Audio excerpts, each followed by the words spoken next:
LegalizeFreedom.com. Why are we here? Where do we come from? Where are we going? From the nature of reality to the future of humanity.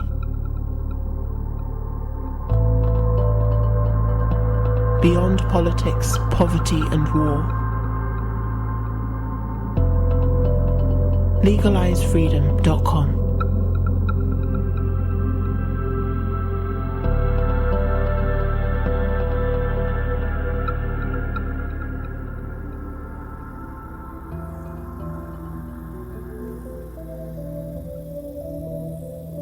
Greetings and welcome once again to LegalizeFreedom.com. I'm your host Greg Moffat, and my guest today is Bernie Taylor, who joins us to discuss his book, Before Orion, Finding the Face of the Hero. The myth of the hero's journey is at the heart of folklore worldwide among the ancients, indigenous peoples past and present, and even in our modern society as metaphors, allegories, archetypes, and symbols in popular culture.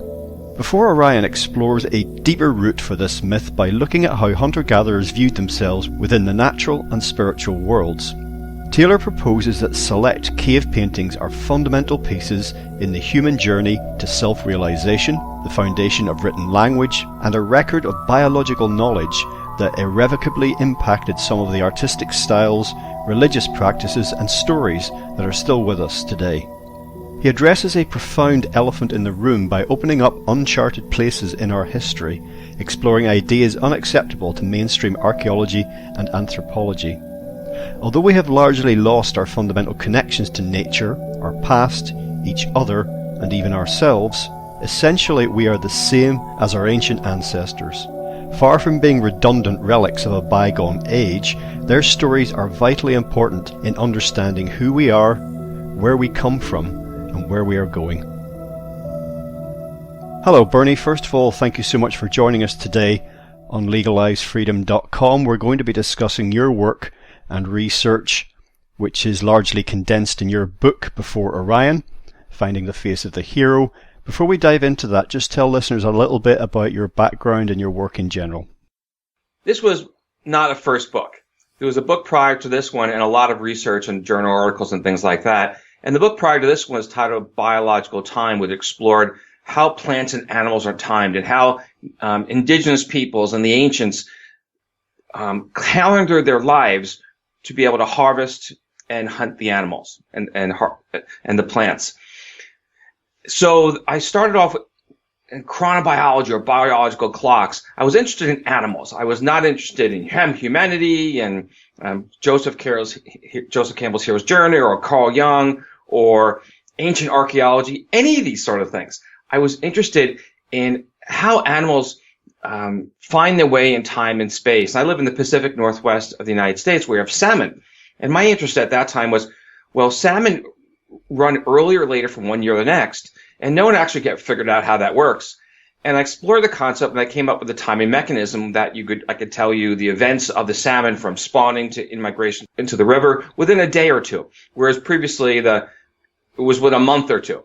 And then I looked back into the Native American calendars and their traditions. I found that, in fact, they had the same traditions because Native Americans couldn't show up on the river and hope the salmon would be there. Otherwise, there was no food or very limited food. And so they had calendars, and they also had myths, and they had lore, and they had art that explored and expressed how they would live in among the animals. And it had these biological concepts of the plants and animals. And I gave presentations to the tribal councils in the Pacific Northwest. So these are the Umatilla, the Nez Perce, the Warm Springs, and the Yakima. And these are seasoned Indian politicians and spiritual leaders. And I gave the presentations, and I came to a point in time where I showed that how the timing worked. There were timed to light and dark cycles of both the sun and the moon, and it was in their own calendars. And these Native American men and women in their 60s, 70s, they cried because they realized they had it all along. And I gave a presentation to a power industry group. So these are the people who run the dams, and they're professional managers. And at the end of one of those presentations, the lead person said to me, the Indians had it all along. And someone said to me, you need to look further back in time. And I looked back to see if these rhythms, if this knowledge was in our myth and our lore and our art from deeper point. And I went back and looked at the caves of France, especially the Lascaux Cave, 17,000 years ago in the Dourdan region. And in fact, the nomenclature around the animals and the seasonality of the animals was exactly as is the Native American calendars, as is the biological rhythms of the animals, because the animals haven't changed, and our observation of the animals haven't changed. We're just using a different calendar today than Native Americans used and people using the Paleolithic. And that was about 13 years ago. And I said I was ahead of my time both on the biological point as well as the archaeology. And I gave presentations to mostly biological circles and academic conferences and things like that, and universities. And I put it on the shelf for 10 years, and I came back, and I went down the same road of biological clocks, rhythms in nature, chronobiology, endocrinology, that sort of stuff. And I saw something. I saw animals on a panel that shouldn't have been there. And those animals were in a Spanish cave, and the animals were of Africa. And that changed the whole thing. Because when we had a story of people that had traveled from Spain to Africa and back again, 34,000 years ago, it completely changed the way we saw the world. And ultimately found that the first animal was an elephant. And ultimately we found giraffes and other African animals. And we found people. And we found people embedded in an image as well as these animals. And many millions of people had seen these images in the popular science and scientific media, and they hadn't seen these animals embedded in the background, and they were struck on these red discs that kind of draw our attention as a sort of to hide what was behind them. And so it set off in a different direction. This book was, why don't we see these things? Why don't we see the elephant in the room? Was this a psychology test? And what can we learn about ourselves by seeing this perspective, or multiple perspectives? And we also changed the concept of, these were not knuckle-dragging cavemen, and, they were just figured out how to make fire and were scratching a few images on the wall. The ancients in the Mediterranean, the Greeks, the Romans, the Phoenicians, the Babylonians, and people in the Greater Sahara region had been to these caves because we can see the exact images that they borrowed from them. And we can see the lore and the mythology that they brought forth that we still carry with us today. And so it was like a standstill in how we have to see the world. We can't, everything we've read in a history book that predates everything about the ancient Greeks and where they got their information, those the Romans and Babylonians and so forth, and everything we think of Paleolithic man prior to 12,000 years ago is now completely rewritten. There's a whole new version of history out there now, and it's fascinating. And it's not my, I'd love to take credit for this, but it really isn't mine, because the Greeks and the Romans, Phoenicians, and Babylonians and so forth, they were telling these stories. We just didn't understand. We just thought they were myths and they're things that are beyond the imagination, but they're really telling us stories about their observations of what they found in these caves and the images. And they tell us incredible stories that we still repeat today. We put on new costumes, we have new sets, but the stories are still the same. And the stories about our own psychology, our own being. Well, something you said there about history being rewritten, human history, reminded me of Graham Hancock. I'm sure you're aware of his work. He often likes to tweet when he has an update or he finds a story that interests him, and he often, as a pretext, he says stuff keeps getting older, and that's kind of what we're finding. As you say, I mean, even something like Göbekli Tepe in Turkey completely upends the history that I learned in school in terms of, ancient Egypt and what have you, and the chronology, the timelines of these things, and it keeps getting pushed further and further back.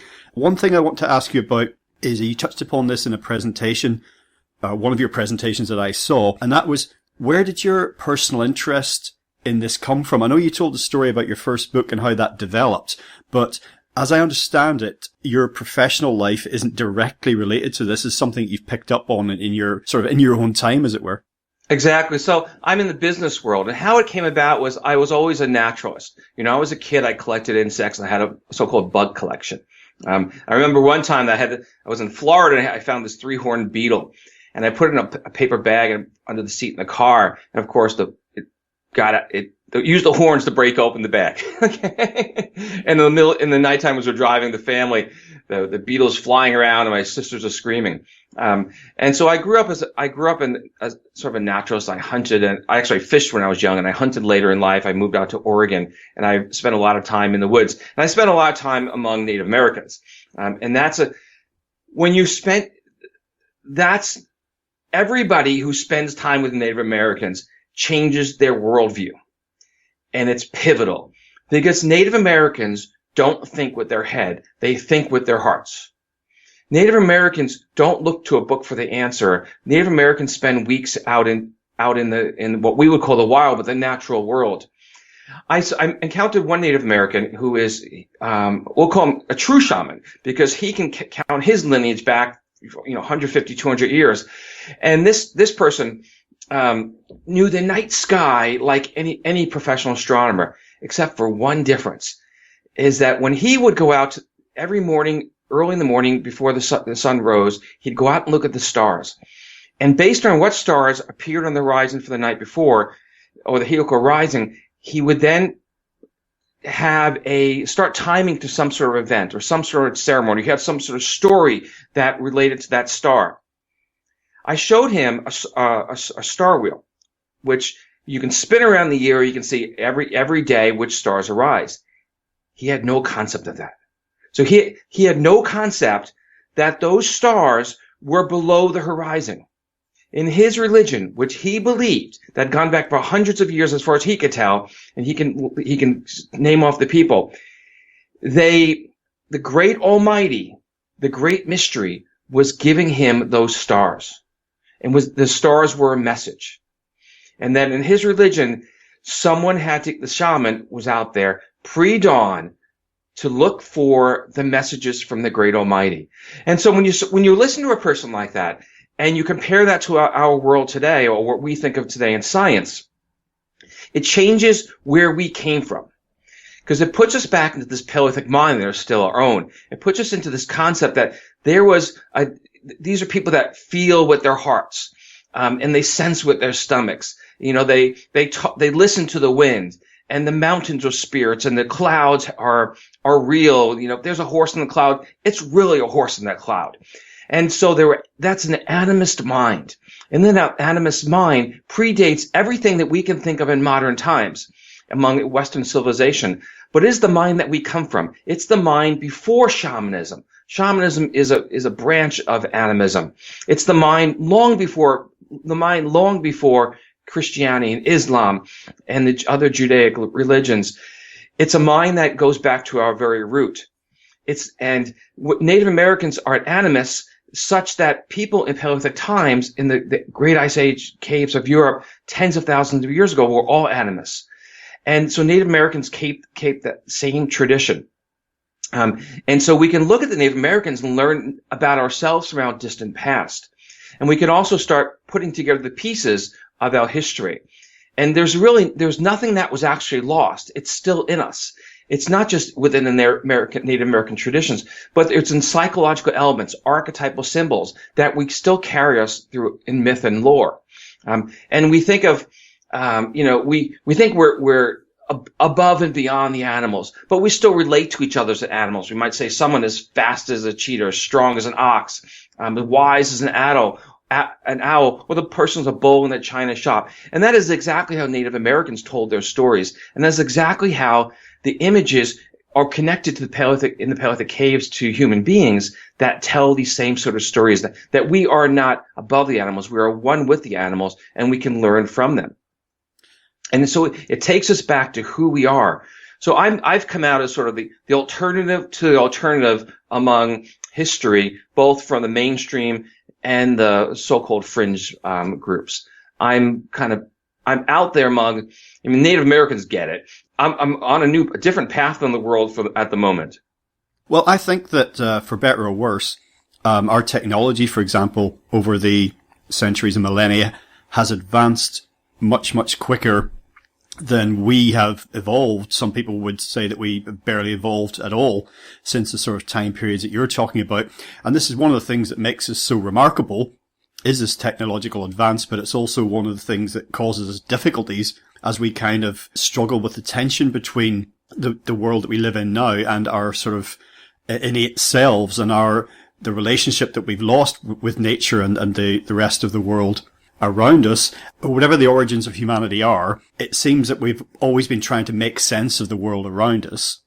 I'm not sure if we'll ever be able to say when we started to go beyond observations, for example, of nature, of the plants and animals that we cohabited with, and the movements of the stars and the sun and the moon.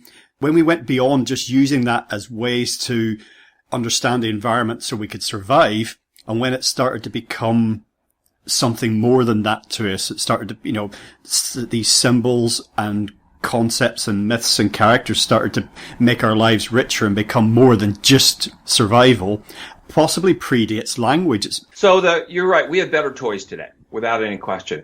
But, we're Batman with really cool toys.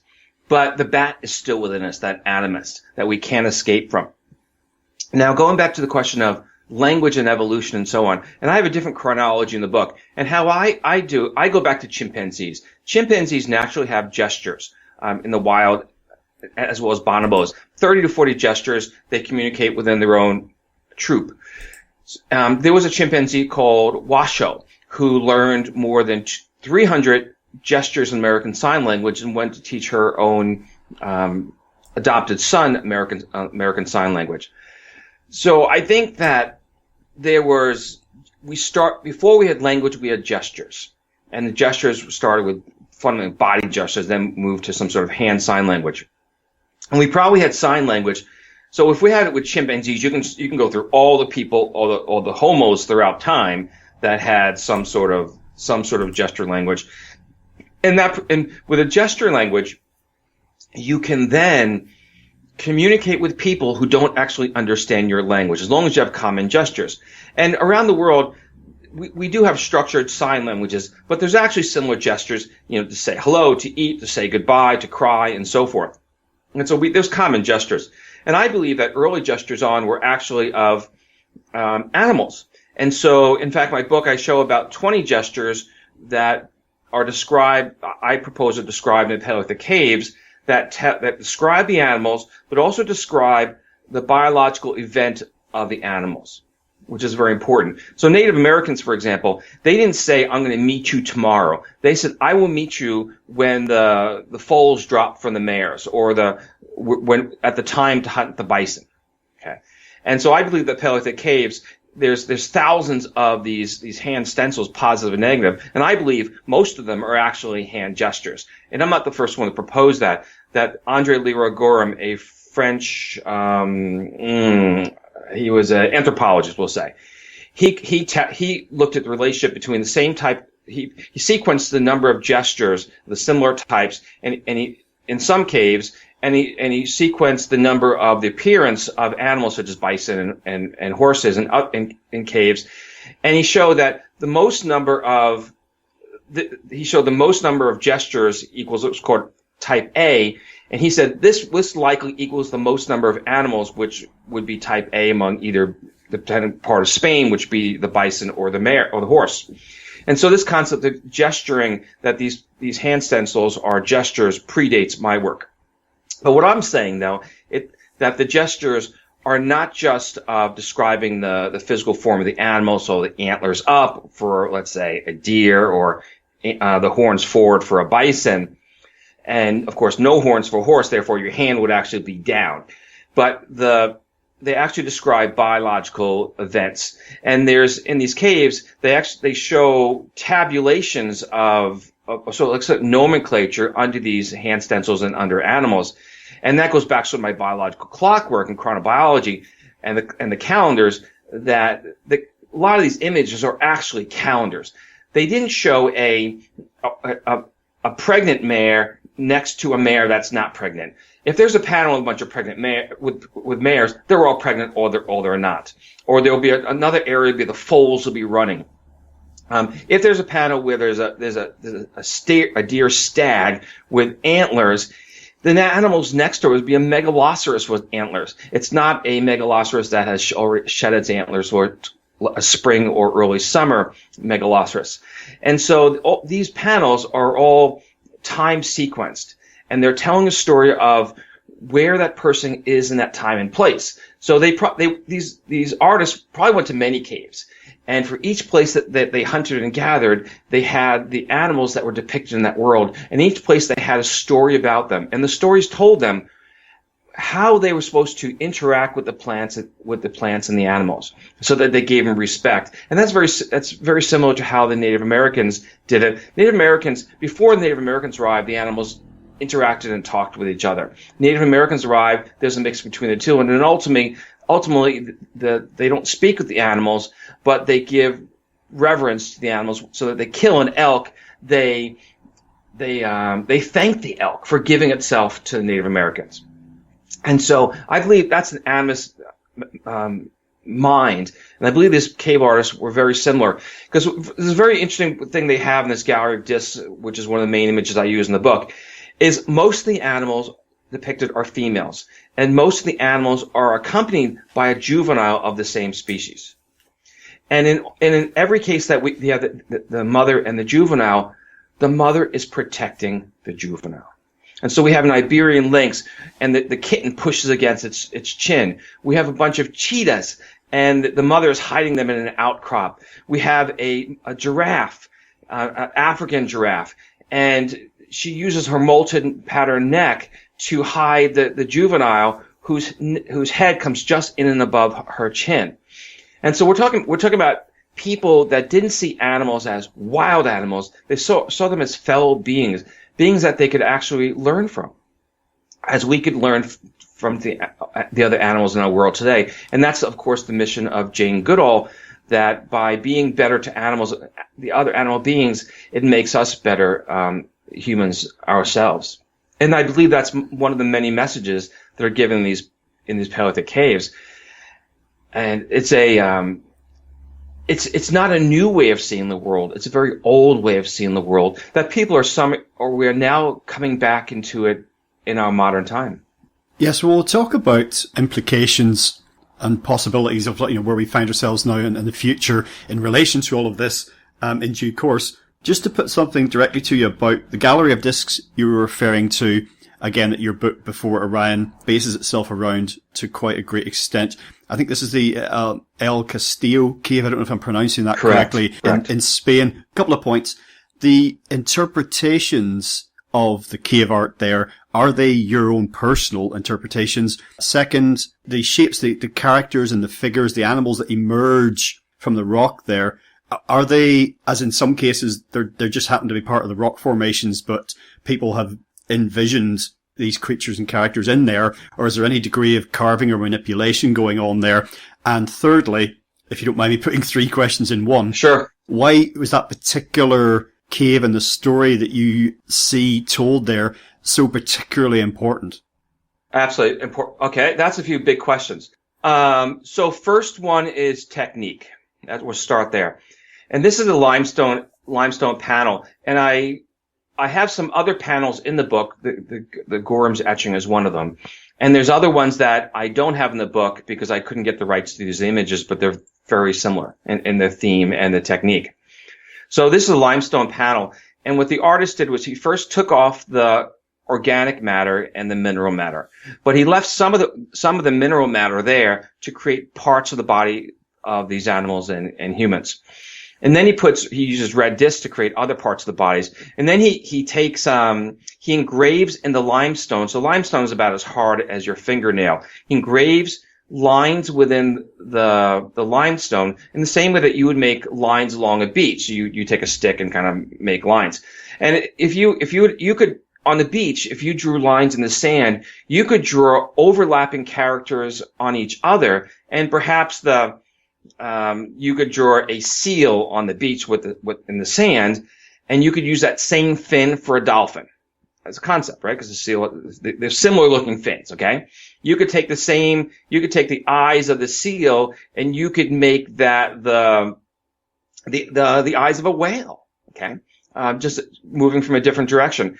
And so what the Paleolithic artists did was they overlapped images on top of each other through both using natural organic mineral material, whether they left it or they took it away, by using natural radiuses or different irregularities in the rock surface, and then by doing engraving in the limestone, as well as doing these red discs and white and black discs over them. Did they do chiseling? I don't know, but limestone really isn't that hard, and so you could chisel out limestone and use sand to smooth it over, and you wouldn't really see very much. And this artist is brilliant. So that's the fundamental technique of how this was done. So are these my interpretations? The answer is 90% yes. Okay, because I had an accomplice. So when I first started working on this, I saw this huge panel with red discs running across it, about 90 or so, and I started counting the red discs just like everybody else. And then I reasoned to myself that, well, this is a big panel. It's mostly white. Maybe there's something else hidden there. And the most common animal in Paleolithic art in that part of Europe was the horse, and typically a pregnant mare. So I started looking for a pregnant mare. Well, I didn't find a pregnant mare until almost 3 years later, but what I did find was an elephant real fast. And I found the head of a lion and a lioness who's licking or nuzzling up to the lion. And I reached out to someone from my distant past. We'll call him an accomplice. His name is George Schaller. And George Schaller is considered the world's foremost wildlife biologist. He's the mentor of Jane Goodall and anybody you could possibly imagine from that time period. And he's in his mid-80s. He's a big cat guy. He's wrote a bunch of books, but he doesn't publish very much because he's out saving big cats. He doesn't care. He's not an ego person. He's about saving the animals. That's his shtick. And I met George in my early 20s when I was living in China. And he doesn't remember me, and it was through a common friend. I reached out to George and I said, hey, I've got these images. Can you help me to identify what they are or not? And we back and forth dialogue, and we resolved that we couldn't determine if the elephant was in fact an African elephant or not. We couldn't determine if the lions were African lions or not. But we ultimately found 50 or 60 other animals, and we found a giraffe and some other distinctly African animals. And we learned that one end of the panel has all African animals, the other end of the panel has European animals, and in the middle of it is a body of water that has a seal, a dolphin, a crab, and there's probably some other aquatic marine animals in there too. And so wasn't my interpretation? The answer is I was the first one to dive into it and start pulling them out. And what George didn't do, he never told me, there's a mongoose over there. Okay, he never did that. But if I brought him a mongoose, we would taxonomically dissect it to see if it was a mongoose or not. And there were some images that we describe as like shamanic overlap between human and an animal that we said this isn't an animal. This is something within the imagination of man. But we went through all these animals, and it was really fun working with George because I approached him like he's a scientist, okay? And I'm asking him about chronobiology stuff because I was just in behavior and figuring out the taxonomic details to make sure we had these were the right animals, because the artist is very distinct in how he does things.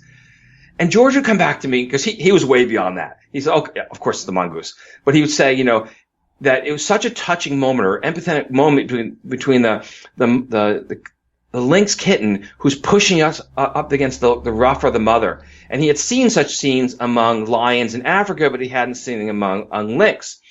And then I said, well, how do we know what kind of lynx it is?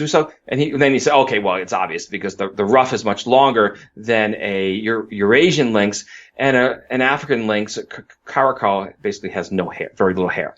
But it was obviously a lynx because of the tuft that comes off the top of its ear. So I learned a lot about anatomy of animals in this process.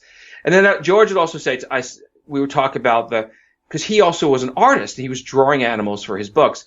And how he was partly determining the taxonomic details was he already knew that the ear of a lion was directly behind the eye. One of the examples he had.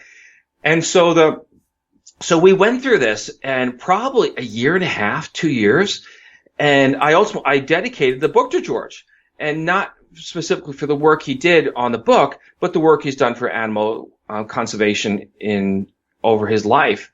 And it was fitting. And I don't really think he wanted to be the book dedicated to him for that per se, but he was the recognition that he gave, that he stepped forward as, fairly prominent scientist in the world. And he, to me, I'm not in his world, but we went back and forth, and we, together we decided, we came to conclusions of what wasn't and what was and what wasn't. And that's how that came to be as a joint project. And I thank him, because there were some animals, there's a Barbary ape, for example, and I recognized it was some sort of ape. I just couldn't figure, and George was like, because of the wide rump, it's the only ape that has such a wide rump, big rump. And there were some other characteristics he had as well. And I have this image from Gibraltar, from the rock Gibraltar, of a Barbary ape, that its arms and legs are exactly positioned as the one in the cave in Spain. And so there was a lot of back and forth that we both learned from each other, and he learned from these images. And at the point that he was working on it, none of the animals that we had seen were extinct. So we hadn't identified animals that have since become extinct. But after, in more recent times, the last 5, maybe 8 months ago, I came across a great auk, which is a bird, something like a penguin, but it's not a penguin, and it is now extinct. So going back 34,000 years ago, we have preserved all the animals that we had back then. They just might not be in the same places. So there's bears in this image in Africa, but there's no longer bears in Western North Africa. So we have not, our world has changed, but it hasn't changed that much, and we still have a great deal to learn from the Paleolithic artists, as well as the animals, the empathy of the animals that they depicted. I know you've covered dimension of the third question there, but why do you feel that particular story in itself, depicted in that cave, that journey from Spain to Africa and back, is so important? Or is it just an totemic example of similar things that are elsewhere? So I believe that this was the first hero's journey. That hero's journey, the monomyth of Joseph Campbell. I believe that is told throughout the world. And so they were hero's journeys, I should say, but I believe this was the core monomyth that everybody around the world has gotten their hero's journey from. Their story about the individual that leaves their home and goes away, answers the call, faces danger, and ultimately faces the greatest danger, or the monster which is within, and they face that danger, that monster, have a change of attitude, and return home to tell their story of the journey. And we, of course, tell that through just about every major movie has that embedded in it. Major book, it's either the hero goes on a journey or the stranger enters the room. So why is that so important? Well, what we have is we're going back into the work of Jung, which, of course, Joseph Campbell is a huge fan of Jung, and many of Joseph Campbell's quotes, or he says things where actually he was just quoting Jung, and people gave Joseph Campbell credit for it, which is okay. And so Jung talked about a collective unconscious. He said that there are symbols, there are archetypes that are within us, and that we can't escape from those symbols and those archetypes. And we somehow carry them within us, and people around the world have these same symbols. The old and the young, the mother and the child, the teacher and the apprentice, the bully and the distressed, or the damsel in distress, the hero who overcomes the bully to save the damsel in distress, told all around the world. And so Jung said that these symbols and these archetypes are somehow carried within us. And when Jung was talking about that, and when Joseph Campbell was talking about that, they were really going back to Gilgamesh, the epic of Gilgamesh from 4,500 years ago unearthed in the deserts, the Middle Eastern deserts. And that is the oldest written story that we have. And so psychology and storytelling and literature and all these sort of things go back to Gilgamesh. And we look at Gilgamesh and we say, well, he's finally got the same issues that we have today. Therefore, we were just as troubled then as we are now. So man hasn't evolved, and intellectually or psychologically hasn't evolved in 4,500 years. But now what we do, we've gone back, I've pushed this back 30,000 years. And we can see that not only that we're telling the same stories, the ancients in the Mediterranean lifted these stories from the caves, the specific characters, and they brought it into their own, which then became ours. And so we intellectually, psychologically, we haven't changed in at least 34,000 years. There has been no evolution in the mind of man. So yes, we have better toys. We can fly in airplanes. And, I've got a Samsung, I've got a, Droid right here, and we're doing Skype communications. So these are just better toys. And, and better toys, math that we score better in the SATs and so forth. Again, they're toys. Our minds are not smarter because we have higher level math. And we don't have any greater artistic ability because we have computer animation. The level of art in this gallery of discs and some of the other images I show in the book is far beyond anything we have in our modern time. We have absolutely nothing. Picasso visited the cave of Altamira. He was brought in to test or answer the question of whether it was a fraud. Because in about 1900, when the cave of Altamira in the same part of Spain as El Castillo was uncovered, they said, well, the caveman couldn't have done this because the art is just too good. And Picasso looked at the image. He said, none of us could have done anything like this. This is not a fraud. Picasso borrowed two images from Altamira. They're irregularities in the rock that have charcoal over them that give the appearance of the head of horses. He took those and he put them into his Les Dames d'Avignon 1907 image painting, which is the first Cubism work. It is the first modern art. And he inserted them over the faces of two women, which became modern art. So Picasso's modern art comes from the Paleolithic record from the cave of Altamira directly. Picasso then went to borrow other images from Grotte de Père Nampère, and the Central Horse in Guernica comes from there. And he borrows many images from the Paleolithic.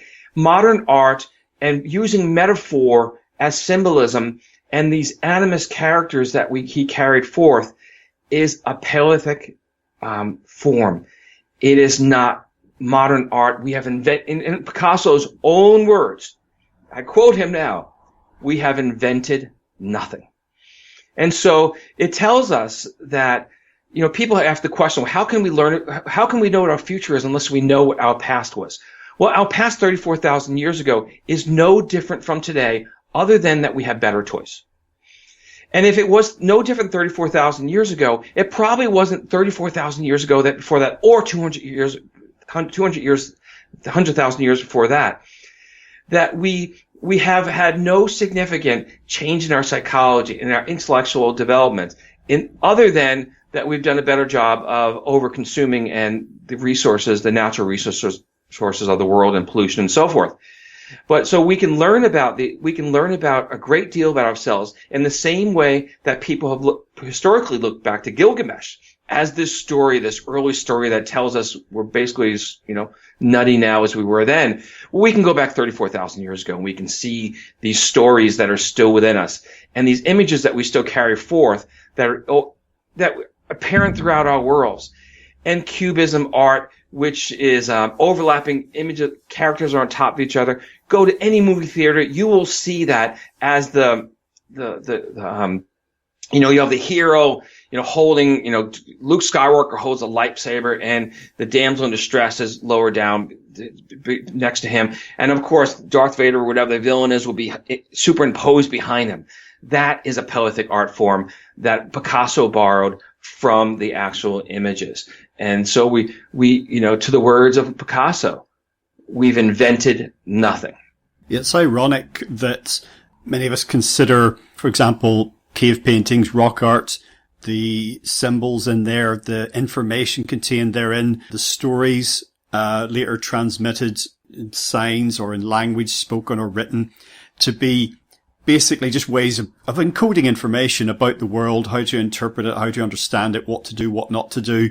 But that's something that we have no longer have any need for You know, we've got much better methods of information storage and transmission. And yet, as you say, and you're using the lens of popular culture, we see these archetypal journeys of transformation and quests all over the place, you know, like fantasy, sword and sorcery. That's all. What is that but this same type of journey of transformation? You know, a quest for something or other, like Lord of the Rings, for example. And these heroic figures, you mentioned Star Wars, which is basically a fairy tale. And these archetypal images and characters that recur again and again. And we've told ourselves that they're just myths and legends. That's all very interesting of the past, however far back we go. But we have no need of them today. But in a world that we are told is essentially meaningless and pointless, these are the things that kind of resonate with us. Absolutely. And there was so George Lucas studied Joseph Campbell, and they worked together in part writing the script. And we still use the same metaphors, and we transmit more, let's say, questions of morality through our own stories and our movies. I remember that when George Bush Jr. was president, and he said, regarding Iraq, you're either with us or against us. About the same time, a Star Wars movie came out, and Yoda, relating to a Sith, and Yoda said, "Only a Sith thinks in black and white." And the media came out. Of course, that was his nod to the absurdity of George Bush Jr., that's what absurdity is sort of commonplace in the United States in American politics today. So we still portray morality, portray these stories through myth, and myth is really important, and it's an undercurrent with our society, and myths are beliefs, and myths are beliefs in something that we believe happened sometime in the distant past. So Abrahamic religions have had separated many times throughout the last 4,000 years. And we've had, of course, splits in Judaism, splits in Christianity, splits in Islam. The arguments with all those sects of all those religions are differences in their interpretation of the myths. Okay? And so you're from an Anglican background, and the difference between the Anglican myth and the Roman Catholic myth is that the Roman Catholic myth is that the Pope speaks to and for God, or something along those lines. Whereas in the Anglican tradition, it was fundamentally without a Pope, therefore you were not a papist. And of course, it was the King of England, was it King Henry VIII, that decided that he wanted to not have Rome speak for him, or the Pope in Rome, because he wanted to do things his way. So he created his own myth. There was a split in the religion. And we find these wars throughout the world of similar religions or that have split the myth, or different religions that are fighting over completely different myths. So I would argue that there's many people in the Western world, or Christians, who believe that we are fighting a crusade in the Middle East. And for sure, there's a huge population in the Middle East that believes the incursion from the Western powers is truly a crusade. So we're fighting over myths and common belief systems that are not apparent among the other animals. I bet you can't say to an elephant, I'm going to give you I'll give you 1 peanut today or 1,000 peanuts tomorrow if you believe in an afterlife. And the elephant's just going to take that 1 peanut. Okay.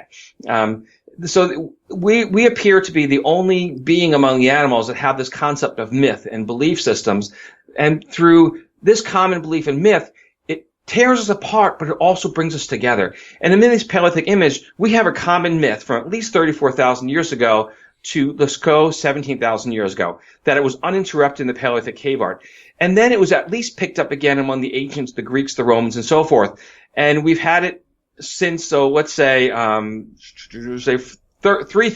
Egyptians as well. So we'll say 4,000 years among the Egyptians. So we've had it from 4,000 years ago today. And it's these symbols and these archetypes, these myths that we can relate to. And they give us a common identity that we can move forth without battling with each other. We can trust our neighbors because we have a common belief. In this, we just went through an election season here in the United States, and people's lawns, you can see if who they were for and against. And we made opinions about, my neighbor is a freaking idiot because he believes in that candidate and the beliefs of that candidate. So, and of course the beliefs in that candidate are a completely different myth. The myth, Bernie Sanders has a completely different myth about, democracy than does the Koch brothers, who are industrialists, major industrialists in the United States, who made their money on fossil fuels. And so, but we still have this common belief that there is a democracy, and that if we continue to vote and exercise our freedoms, we will have a more pure democracy and will remain intact. If one side comes to power and does not let the other side in changes the rules, we would have another revolution. And it's all about myth. And these myths go back to a very distant time of this hero that goes on this journey that we find in the Paleolithic caves of Europe. And he travels from Iberian Peninsula across the Strait of Gibraltar to Africa and back again. And not only are these animals that we see are on terrain, on terrestrial land, their reflection is in the night sky, in the stars and the constellations above them. And so on one end of the panel we have this man with a mask who is Hercules. On the other end we have the south. We have Orion, of course, Hercules in the north, and the constellations, and Orion's to the south. And next to that man with the mask, we have eagle, which is a Gaia. We have a horse, which is Pegasus. We have a dolphin, which is Pisces. We have a seal, which is Cetus. And then we keep going, and we find Orion, and above Orion we have the lions, which is Leo. We have Ursa Major, the bears. We have the crocodile, which is Draco, and we have the now extinct great auk, which is Cygnus, the constellations. And so as above, so below in the Hermetic tradition, that's where it comes from. And we still carry those same beliefs with us, that there is an afterlife in the stars, and that there's a great Almighty who lives on in the beyond, and that most people who do believe that there's an afterlife don't believe it's going to be, buried, eaten by worms in the ground. They believe that they're going to transcend to another dimension beyond our current terrestrial world, and that comes from the same image. So we're carrying the same myths, that same identities that are at least 34,000 years ago with us. Our psychology hasn't changed, and somehow we're wired for this. And that's really important, because if we're wired for this, it won't change going forward in our own times, or in the times of our children or great children. I believe in 5,000 years and 10,000 years, people can be having these same discussions, because now that the images have been resurfaced, and they'll be asking, who are we? Where do we come from? And what does it mean? Where do we go forward from this time and place? That concludes part 1 of our interview. Be sure to tune in next week for part 2. If you enjoyed the show, check out the website, which is legalizefreedom.com. That's legalize-freedom.com, where you'll find an archive of programs offering alternative views on a wide range of topics, including politics and economics, energy and environment, culture, spirituality, history, and the nature of reality. Until next time, I'm Greg Moffat, and you've been listening to legalizefreedom.com.